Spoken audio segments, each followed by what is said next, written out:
जानवरों को ना मारो मेरे भाई। जानवर को, कोई भी जानवर हो, बकरी, खस्सी, कुत्ता, कुछ भी ऐसा मखलूक अल्लाह की, उसे ना मारो। एक चींटी तक को भी ना मारो, उसका ख्याल रखो। इस वीडियो को देखो आप लास्ट तक। जो ये फैलाया जाता है कि जानवरों पर जुल्म जुल्म, सैयदना इमाम गजाली रहमतुल्लाह तआला अलैह की एक बात में पढ़ रहा था, हुज्जतुल इस्लाम, इनकी किताबें पढ़ करके लोग अल्लाह के वली बन गए। इमाम गजाली का नाम सुना है? इतनी किताबें उन्होंने लिखा, तसव्वुफ के इमाम हैं, इल्म कलाम के इमाम हैं, मंतिक के इमाम हैं, फिक़ह और तसव्वुफ के इमाम हैं, बेशुमार उलूम व फ़ुनून के दरिया बहाए हैं। उस हुज्जतुल इस्लाम इमाम गजाली रहमतुल्लाह अलैह के इंतकाल के बाद उनके भाई ने उनको ख्वाब में देखा और पूछा, आपके साथ अल्लाह ने क्या मामला फरमाया? इमाम गजाली फरमाते, अल्लाह ने मुझे बख्श दिया, मेरी लिखी हुई किताबें, मेरी इबादतें, हज़ारों को जो मैंने पढ़ाया वो शागिर्द, ये सारी चीज़ों की वजह से नहीं, बस एक काम की वजह से। पूछा वो कौन सा काम?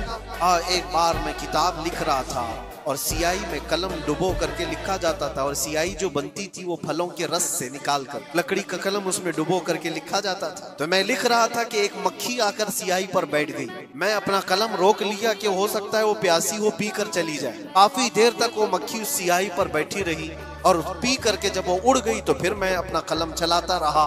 ये बात तो जिंदगी में आई और गई, मैंने तो इसको छोटा समझा था, लेकिन मेरी मौत के बाद रब तबारक व तआला ने मुझे उठाकर फरमाया, जिसने मेरी छोटी मखलूक पर रहम किया, बस इस नेकी की बुनियाद पर मैं तुझे जन्नत अता करता हूं।